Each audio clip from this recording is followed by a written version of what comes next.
Здравейте, аз съм Надя Христова.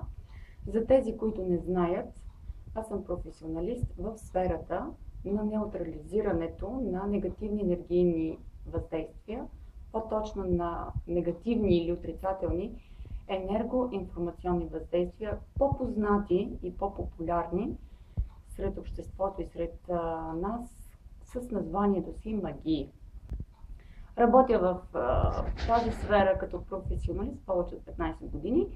Това, което бих искала да ви предложа, е една рубрика от кратки теми, от кратки беседи, свързани с магията.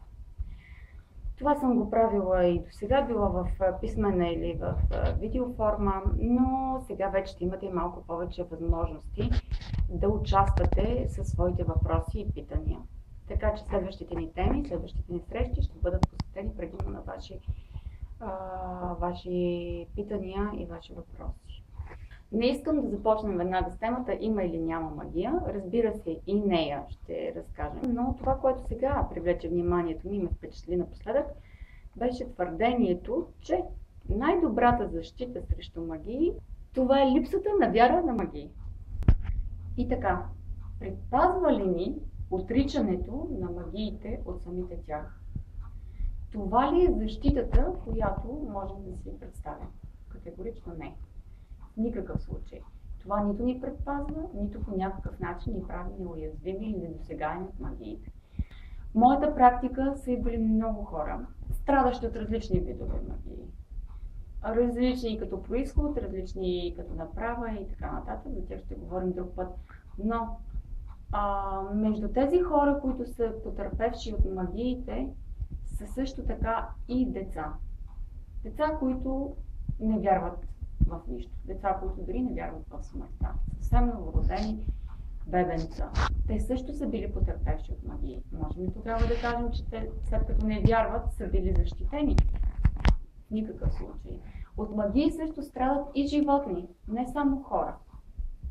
Да вярват ли животните в магии, за да могат сами да си направят автомагия? Едва ли. От магии са потърпевши и включително помещения, като домове, къщи, офиси. Едва ли тези неща могат да имат някаква вяра в себе си. Така че по никакъв начин вярата или невярата в магии да ни прави по-уязвими или по-защитени. Не. Това обаче, което ни прави по-уязвими, не е вярата в магии, а страхът. Било от магии, било от всичко друго. Страхът е онази сила, онова влияние, онова въздействие, което разрушава нашата автозащита и ни прави по-отворени, по-уязвими от външни енергийни или енергоинформационни въздействия. Това е. Да вярваш не означава задължително да се страхуваш. Тези, които имат вярата и познанието за едно явление, според мен много по-трудно биха могли да бъдат уязвени, защото вече ще познават това явление, няма да го отричат, няма да се страхуват и ще могат да забелязват по-лесно и признаците.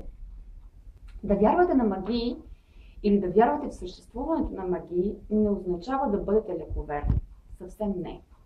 Ето защо много хора ме питат, добре, трябва ли да вярваме на всички от тези циганки, които ни срещат по улиците, пред болниците или по площадите, в градинките, дават ни цветенце, имат определена информация, правят ни да кажем точно ясновидство или напипват точно имена или факти в нашия живот и разбира се в края на разговора те ни казват, че имаме магия. Трябва ли да вярваме на тези циганки? Един много интересен въпрос.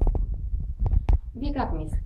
Ако една такава циганка ви срещне и ви каже, че имате кариес на зъба, може би ще познае.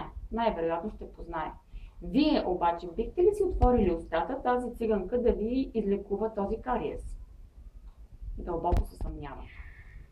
Съвременната наука вече достатъчно категорично доказа съществуването на магията.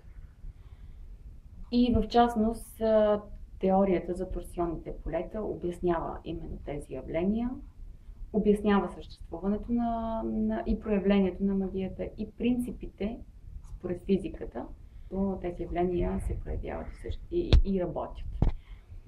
Аз съм практик, не съм физик, не съм учен. Моята работа е, мога да неутрализирам моята сила и моите знания са до частния случай. Всеки един. Нека да видим и какво казва статистиката в случая. Поробих малко и открих следните факти. В Русия вярват на съществуването на магии или вярват в магии 65% от населението. В Полша всеки един от трима вярва в магии. В България, според изследване на Gallup International, през 2004 година всеки втори българин вярва в магии. Или по-скоро вярва, че може да бъде уязвен от такава сила. И така, вярвате или не на магии, те съществуват и също така засягат нашия личен живот. Ако забележите първите симптоми, знаете какво трябва да направите. Трябва да се обърнете към компетентно лице, към професионалист, на който имате доверие и е показал своите способности. Ако имате още въпроси, ако имате въпроси въобще свързани с тази тема, за магията, за енергоинформационните въздействия, не се колебайте, оставете ги в своите коментари под това видео. Също така може да се абонирате за канала или да пишете на моя имейл адрес. Всичко добро!